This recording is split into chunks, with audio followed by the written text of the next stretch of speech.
Waalaikumsalam warahmatullahi wabarakatuh. Selamat pagi anak-anak. Pagi Bu. Bagaimana kabarnya hari ini? Baik. Sudah siap menerima materi hari ini? Siap. Kita buka pembelajaran pada pagi hari ini dengan bacaan Bismillah. Bismillahirrahmanirrahim. Semoga tidak ada halangan suatu apapun. Oke, sebelumnya saya absen dulu ya. Ahmad Burhanuddin Azizi masuk. Masuk. Ahmad Zaini Nur Rozak Masuk. Aisyah Azzakiatus, Muhammad Rais Abdillah Masuk. ya. Hari ini kita akan membahas materi tentang peradilan Islam. Jadi dalam materi peradilan Islam ini kita akan membahas tentang hakim, saksi, penggugat dan tergugat, dan yang terakhir adalah bukti dan sumpah. Yang pertama yaitu tentang peradilan Islam. Apa sih peradilan Islam itu? Peradilan Islam diambil dari kata qadha, bahasa Arab, yang terjemahnya adalah memutuskan, memberi keputusan, dan menyelesaikan. Yang dimaksud di sini adalah menyelesaikan, memutuskan, memberi keputusan atas sebuah permasalahan. Peradilan menurut istilah suatu lembaga pemerintah atau negara yang ditugaskan untuk menyelesaikan atau menetapkan keputusan atas setiap perkara dengan adil berdasarkan hukum yang berlaku. Kemudian adapun yang disebut dengan pengadilan adalah tempat untuk mengadili suatu perkara, dan orang yang bertugas mengadili suatu perkara itu disebut dengan hakim. Jadi, keputusan yang diambil berdasarkan pada hukum yang berlaku. Dengan demikian, yang dijadikan dasar peradilan Islam adalah hukum Islam. Kemudian fungsi tentang peradilan. Yang pertama yaitu untuk mendamaikan kedua belah pihak yang bersengketa. Jadi yang namanya peradilan itu mendamaikan kedua belah pihak. Jadi tetap ada masalah di antara mereka. Yang kedua yaitu menetapkan sanksi dan menerapkannya kepada para pelaku perbuatan melanggar hukum. Ketika sudah ditetapkan suatu masalah itu, maka orang yang bersalah akan mendapatkan sanksi atau hukuman. Kemudian selanjutnya adalah hikmah peradilan. Yang pertama yaitu terwujudnya masyarakat yang bersih. Apa sih yang dimaksud masyarakat yang bersih? Masyarakat yang bersih itu adalah masyarakat yang menaati aturan, tidak membuat masalah. Yang kedua yaitu terwujudnya aparatur pemerintah yang bersih. Yang dimaksud aparatur pemerintah di sini yaitu adalah hakim. Hakimnya itu bersih, jujur, tidak bersebelah, adil. Yang ketiga yaitu terwujudnya keadilan bagi seluruh rakyat. Jadi ketika seorang hakim itu tidak bersebelah, seorang hakim itu adil, maka dalam memutuskan semua perkara, baik elemen masyarakat yang ada di atas atau ibaratnya yang mampu dengan rakyat biasa, itu tidak akan terjadi perbedaan. Yang keempat yaitu terwujudnya ketentraman, kedamaian, dan keamanan dalam masyarakat. Jadi ketika semua masyarakat itu bersih, semua aparatur negara itu bersih, maka akan terciptalah yang namanya ketentraman, kedamaian, dan keamanan. Yang selanjutnya kita akan membahas tentang hakim. Apa sih hakim itu? Hakim itu adalah orang yang diangkat oleh pemerintah untuk menyelesaikan persengketaan atau memutuskan hukum suatu perkara dengan adil. Jadi, dalam suatu pengadilan itu ada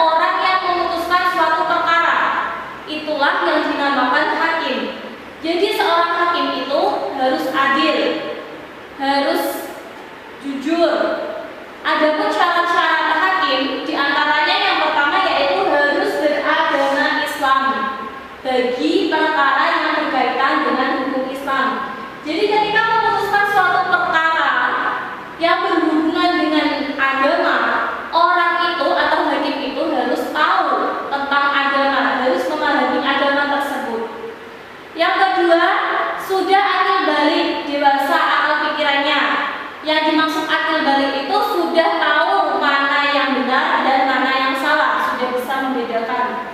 Yang ketiga yaitu sehat jasmani dan rohani. Jadi jasmaninya sehat, rohaninya juga sehat. Yang keempat, berlaku adil sesuai dengan prinsip keadilan dan kebenaran. Kembali ke konsep awal bahwa seorang hakim itu harus adil, tidak boleh memihak sebelah, tidak boleh memihak hanya yang berkuasa saja, tapi harus adil. Yang kelima, memahami hukum dalam Al-Quran dan Sunnah. Karena dalam Islam semua hukum dikembalikan lagi pedomannya adalah Al-Quran dan hadis. Yang keenam yaitu memiliki ingatan yang kuat dan dapat berbicara dengan jelas. Kenapa hakim harus memiliki ingatan yang kuat? Karena sebagai seorang hakim kita itu harus cerdas. Kita itu harus bisa menilai mana pernyataan yang benar dan mana pernyataan yang dibuat-buat oleh tergugat maupun penggugat. Maka dari itu kita harus punya daya ingat yang tinggi untuk menganalisis semua bukti-buktinya, menganalisis semua masalah-masalah yang terjadi. Dan kenapa harus bisa berbicara dengan jelas? Karena seorang hakim nantinya di depan persidangan harus menjelaskan secara detail, secara jelas, secara gamblang perihal masalah yang sedang dia proses. Oke, selanjutnya tentang macam-macam hakim. Hakim dibagi menjadi 3. Yang pertama, hakim yang mengetahui kebenaran dan menetapkan hukum berdasarkan kebenaran. Inilah yang disebut hakim yang bersih, hakim yang jujur, hakim yang adil. Yang kedua, hakim yang mengetahui kebenaran tetapi menetapkan hukumnya bertentangan dengan kebenaran. Dia sudah tahu bahwa yang digugat itu benar, tapi dia tetap menyalahkan. Itu namanya berat sebelah. Yang ketiga yaitu hakim yang menetapkan hukum dengan kebodohannya. Jadi seorang hakim itu seperti menutup mata akan sebuah kebenaran. Dia tidak mau mencari tahu tentang kebenaran yang terjadi. Dia menetapkan hukum dengan seenaknya saja. Jadi itu yang dimaksud dengan hakim yang menetapkan hukum dengan kebodohan. Adapun hukum hakim bagi seorang wanita, karena rata-rata seorang hakim itu adalah laki-laki. Namun ada juga hakim wanita, dan ini ada beberapa pendapat. Yang pertama dari mazhab Maliki, Syafi'i, dan Hambali bahwa tidak memperbolehkan mengangkat hakim wanita. Kenapa tidak diperbolehkan? Karena menurut mereka, jika suatu perkara itu diputuskan oleh seorang perempuan, itu tidak valid. Karena ketika dalam penetapan hukum itu diputuskan oleh hakim wanita, menurut mereka itu tidak valid atau dipertanyakan kevalidannya. Kenapa? Karena rata-rata perempuan itu lebih mementingkan keperasaan daripada logika. Namun ada juga pendapat dari mazhab Hanafi, mereka membolehkan semua permasalahan itu ditetapkan oleh hakim wanita kecuali dalam qadh. Berikutnya adalah tata cara hakim dalam menjatuhkan sebuah hukuman. Jadi hakim juga mempunyai tata cara untuk menjatuhkan sebuah hukuman. Yang pertama, orang yang mendakwa diberi kesempatan secukupnya untuk menyampaikan tuduhannya kepada terdakwa. Yang kedua, terdakwa diminta mendengarkan semua tuduhan yang disampaikan oleh pendakwa supaya nanti bisa menilai benar tidaknya dakwaan yang dituduhkan. Yang ketiga yaitu hakim mengecek tuduhan-tuduhan tersebut dengan memberikan pertanyaan yang dianggap penting kepada pendakwa. Yang keempat, terdakwa harus menunjukkan bukti-bukti yang benar. Apabila terdakwa menolak, maka ia harus bersumpah bahwa tuduhan itu salah. Yang kelima, jika pendakwa menunjukkan bukti-bukti yang benar, maka hakim harus memutuskan sesuai dengan tuduhan, meskipun terdakwa menolak dakwaan. Jadi ketika pendakwa sudah bisa memberikan bukti yang valid, bukti yang benar, menjawab semua pertanyaan pertanyaan dari hakim, walaupun si terdakwa menolak tuduhannya akan tetap salah karena sudah ada bukti yang valid. Dan yang terakhir, dalam menjatuhkan hukuman, hakim tidak boleh dalam keadaan marah, dalam keadaan lapar, kemudian sakit atau gangguan-gangguan kesehatan lainnya, karena itu bisa mengganggu kevalidan sebuah hukuman yang ditetapkan.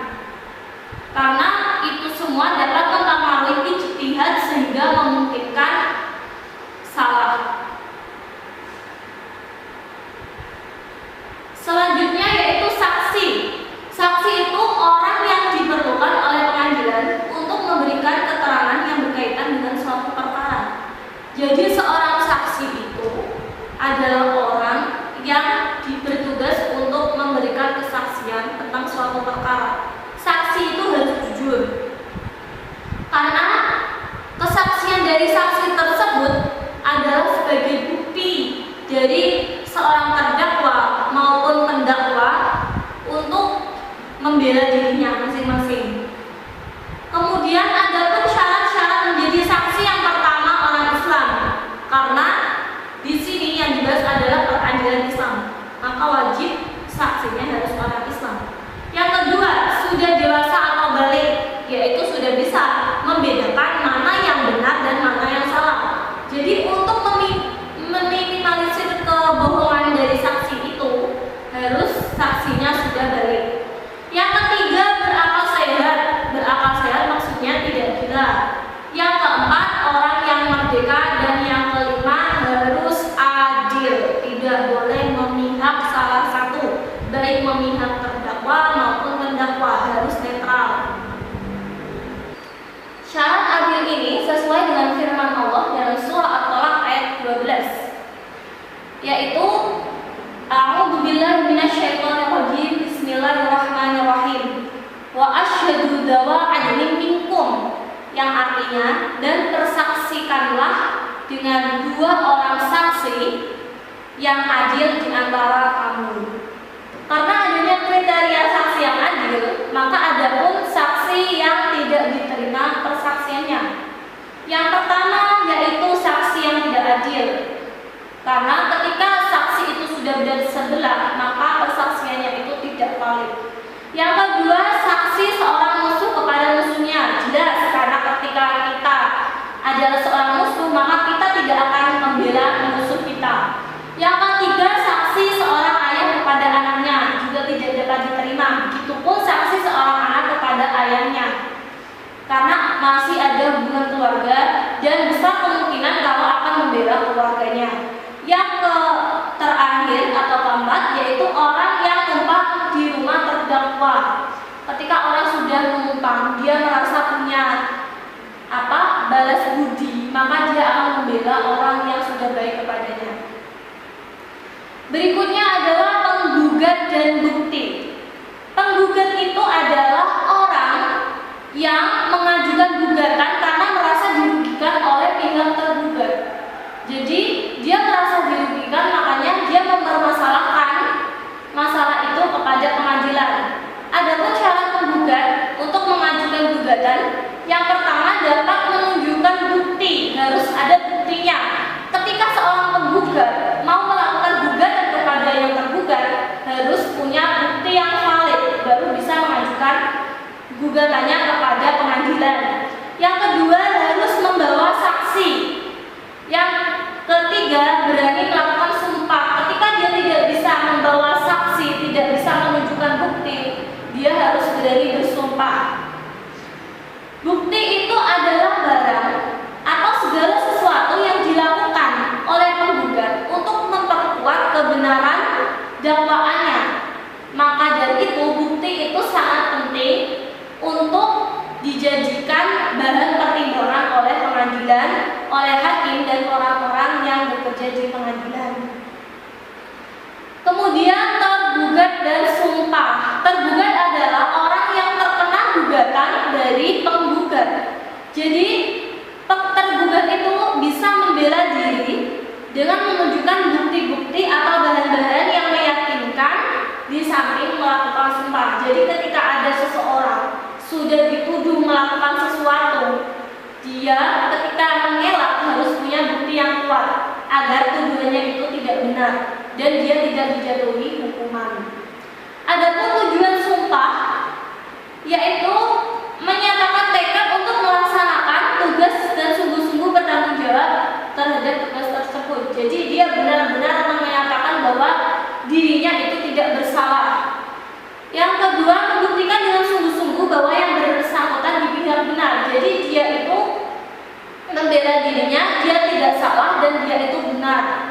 Tujuan sumpah tergugat yaitu sumpah yang dilakukan oleh tergugat dalam rangka mempertahankan diri dari tuduhan penggugat.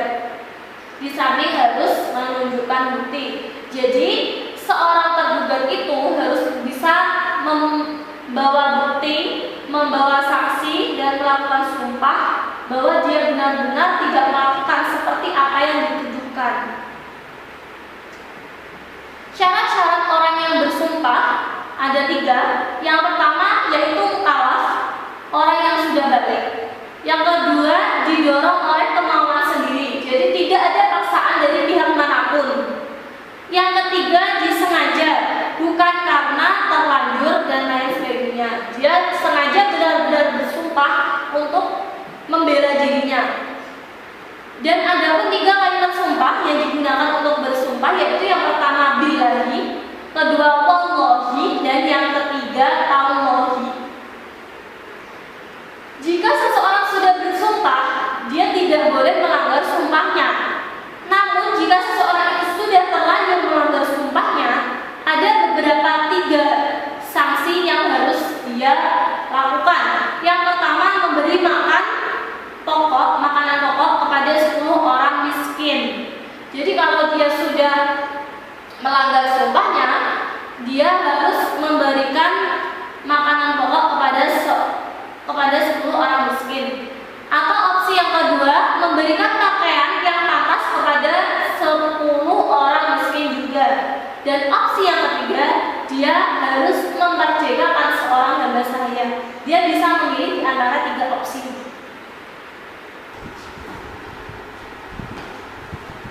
Berikut adalah contoh kasus keadilan dari kisah nyata yang diangkat menjadi sebuah film. Karena pasti kalau kalian membaca buku, apalagi buku tentang hukum, itu kan pasti tebal-tebal. Pasti kalian malas ya.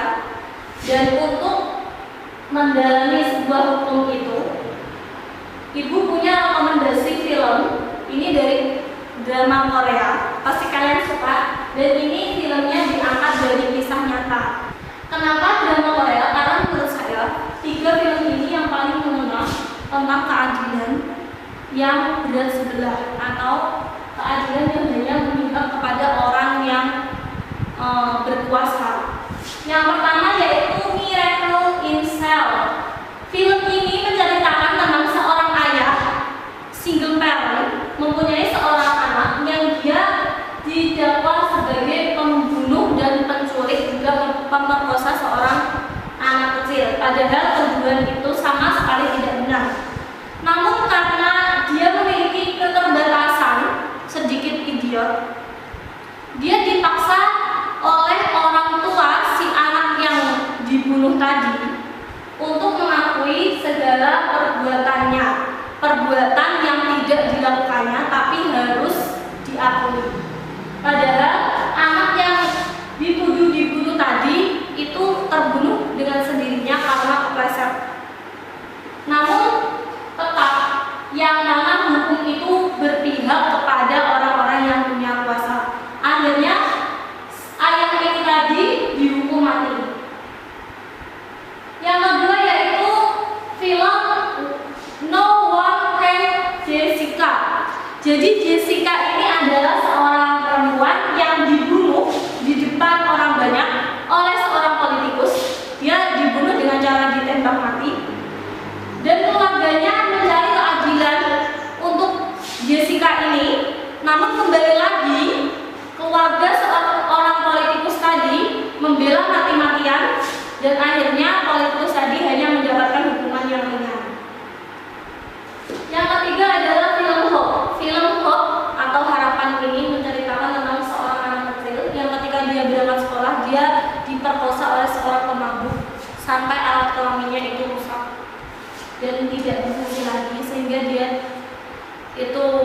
dibuatkan alat kelamin buatan oleh seorang dokter, dan itu cacat permanen.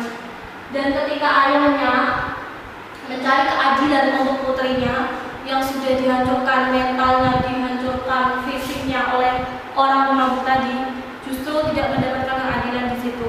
Kembali lagi karena hukum itu banyak berpihak kepada orang-orang yang berkuasa. Dan ini semuanya diangkat dari kisah nyata. Selanjutnya ada juga artikel tentang kasus lemahnya hukum atau peradilan di Indonesia. Ini Ibu ambil 3 contoh. Yang pertama yaitu kasus tentang seorang remaja yang mengambil kain tusuk namun dipenjarakan selama 5 tahun. Ini sangat-sangat tidak etis. Dia hanya mengambil kain bekas tapi dia dipenjarakan. Seharusnya hakim itu bisa berlaku adil. Walaupun orang yang punya itu orang kaya dan orang yang mengambil itu orang miskin, tapi harus ada rasa kemanusiaan. Yang kedua yaitu seorang nenek yang mencuri 3 buah kakao yang harganya hanya 2.000 rupiah, namun dipenjara selama 1 bulan. Ini juga sangat tragis. Dan yang ketiga yaitu kakek-kakek yang sudah berumur 76 tahun. Beliau mencuri 1 tandan pisang, kemudian ditahan di penjara selama 1 tahun. Menurut saya itu sangat tidak adil. Dia hanya mencuri 1 tandan pisang dan dihukum 1 tahun. Itulah kenapa saya bilang kalau hukum itu masih banyak yang tajam ke bawah tapi tumpul ke atas. Kenapa seperti itu? Karena rata-rata jika yang mempunyai permasalahan adalah seorang penguasa, orang yang mempunyai jabatan, orang yang mempunyai kekuasaan, kekayaan, itu akan lebih mudah memenangkan suatu kasus. Itulah kenapa hakim itu harus jujur, hakim itu harus adil, tidak berat sebelah, tidak membedakan kasta setiap manusia. Karena dalam Islam pun semua orang itu kedudukannya sama, yang membedakan hanya amal perbuatannya saja. Demikian materi yang saya sampaikan. Setelah saya menyampaikan materi tadi, sekarang saya akan memberikan kalian tugas. Tugasnya yaitu untuk menganalisis permasalahan tentang peradilan di negara Indonesia. Jadi karena di sini ada 20 orang, maka saya akan bagi menjadi 4 kelompok ya. Satu kelompok terdiri dari 5 orang. Nanti kalian bisa menganalisis dan kalian berdiskusi untuk cara memecahkan masalahnya. Siapa yang mau membagikan ini? Saya, Bu. Ya, maju ke depan. Ini tolong dibagikan ya. Iya, Bu.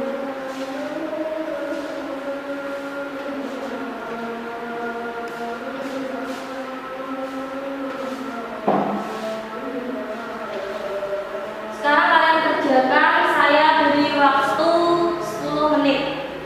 Mulai dari sekarang.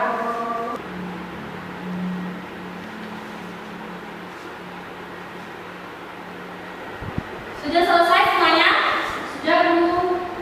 Oke, sekarang perwakilan saja ya dari salah satu kelompok untuk maju mempresentasikan hasil diskusi kalian. Saya akan pilih kelompok 1. Siapa perwakilan yang mau maju? Silakan.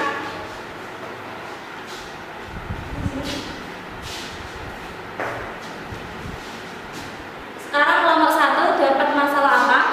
Itu, Bu, penjual petasan dengan tuntutan 5 bulan. Oh, dengan tuntutan hukuman 5 bulan ya.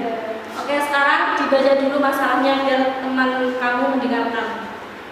Ada seorang wanita berusia lanjut bernama Mary, asal Tegal, Jawa Tengah, harus berurusan dengan hukum karena kedapatan menjual petasan di rumahnya sendiri.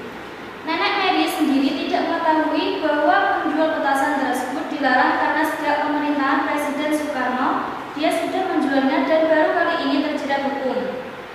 Nenek Mary yang dihukum karena menjual petasan dikarenakan hal ini, pihak pengadilan negeri Tegal menuntut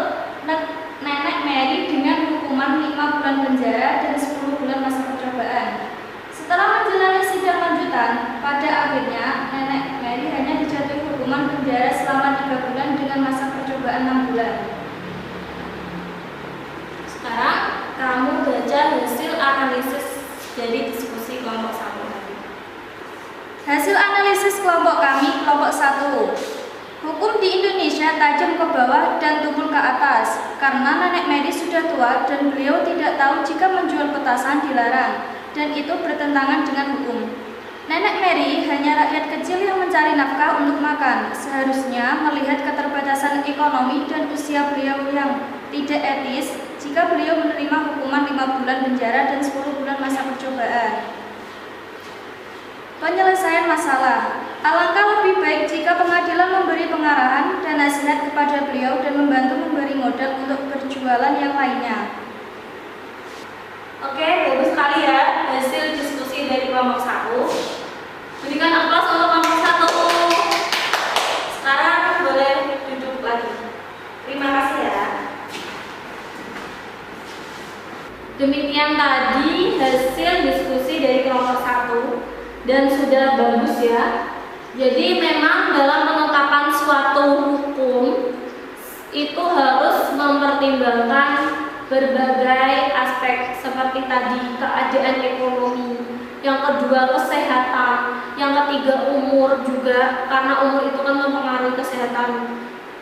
Ketika sudah kakek-kakek, nenek-nenek maka seharusnya itu diberi saja peringatan, bukan dihukum. Dan sekian materi kita tentang keadilan Islam pada pagi hari ini. Semoga bermanfaat dan saya doakan di sini nantinya akan ada yang menjadi hakim.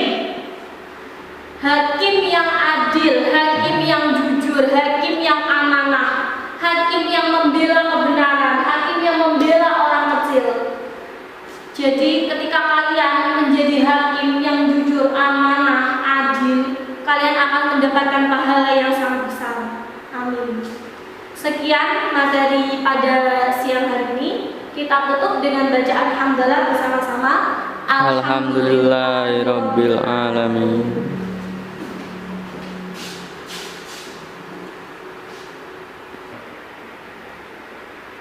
Sekian pembelajaran kita pada siang hari ini. Sampai jumpa minggu depan. Wassalamualaikum warahmatullahi wabarakatuh. Waalaikumsalam warahmatullahi wabarakatuh.